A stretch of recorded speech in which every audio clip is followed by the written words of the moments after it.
တောက်ကြသားသမီးမိတ်ဆွေများအားလုံးမင်္ဂလာပါခင်ဗျာဒါမိတ်ဆွေတောက်ကြသားသမီးများအတွက်တပတ်စာ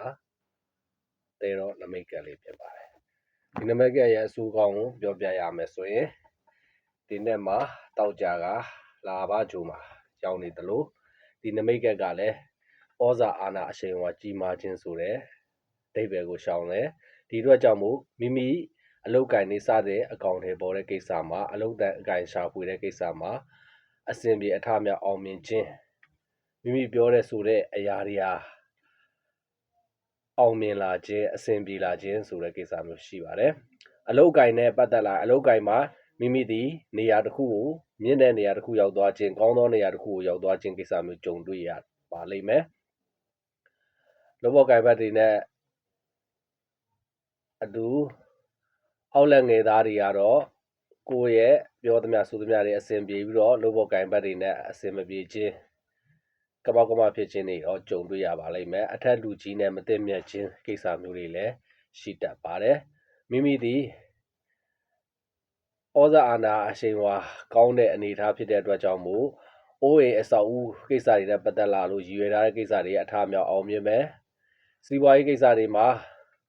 ပို့ပြီးတော့တိုးတက်လာပြီးတော့အစဉ်ပြေချောမူလာတာတွေတွေ့ရပါလိမ့်မယ်အယောင်ဝကိစ္စတွေနဲ့ပတ်သက်လာမိမိနာမည်နဲ့မဟုတ်ပဲသားသမီးနာမည်ဖြစ်ဖြစ်ယုံကြည်စိတ်ချရတဲ့သူနာမည်နဲ့ဖြစ်ဖြစ်ပြောင်းလဲလုပ်ခြင်းအဖြစ်ပို့ပြီးတော့အကျိုးအမြတ်ရရှိခြင်းဖြစ်ပါလိမ့်မယ်မိမိအနေနဲ့မြေကိစ္စတွေနဲ့ပတ်သက်လာတဲ့အမွေကိစ္စတွေနဲ့ပတ်သက်လာရင်တော့မိဘဘက်ကနေပြီးတော့အသာရရှိခြင်းအောင်မြင်ခြင်းကိစ္စမျိုးတွေကြုံတွေ့ရတတ်ပါတယ်တို့ပေမဲ့လည်းအတိုက်ခံရန်လေးတော့အနှဲငယ်ကြုံတွေ့ရပါလိမ့်မယ်မိမိဒီအခြေရေးနဲ့ပတ်သက်လာလို့ချင်းစတဲ့အကောင့်တွေပေါ်တဲ့ကိစ္စပဲဖြစ်ဖြစ်အဆင်ပြေနေပါတယ်အခြေရေးမှာမိမိစိတ်တိုင်းကြတောက်ကြသားသမီးတွေဖြစ်နေတတ်ပါတယ်အိမ်တော်ရေးမှာလည်းထိုနည်း၎င်းတို့ပေမဲ့ကိုဒေါသတွေထိန်ချုပ်ရခြင်းကိုတိုင်းလမ်းမှန်နေခြင်းကိစ္စမျိုးနိုင်မှသာလေမိမိရဲ့အိမ်တော်ရေးမှာတာယာခြင်းအိမ်တော်ရေးမှာပို့ပြီးတော့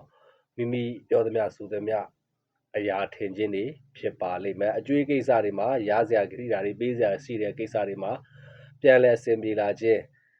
မရဘူးလို့ထင်တဲ့ကိစ္စတွေတောင်ရလာခြင်းဖြစ်ပါလိမ့်မယ်ရဝေးကနေပြီးတော့လက်လက်ပါရရှိခြင်းငွေဝင်လာခြင်းဖြစ်ပါလိမ့်မယ်မိတ်ဆွေအနေနဲ့လုပ်ငန်းတိုးချဲ့မဲ့ကိစ္စတွေလည်းအောင်မြင်ထုံးပေါက်ပါလိမ့်မယ်တပတ်တာလုံးမှာကံကောင်းခြင်းနဲ့အစဉ်ပြေလက်ပွင့်ခြင်းနဲ့ဆိုလို့ရှိရင်တော့မိတ်ဆွေအနေနဲ့အလင်းတိုင်း6တိုင်းထွန်ကြီးပူဇော်ရမှာဖြစ်ပါတယ်ကြီးစိုးတဲ့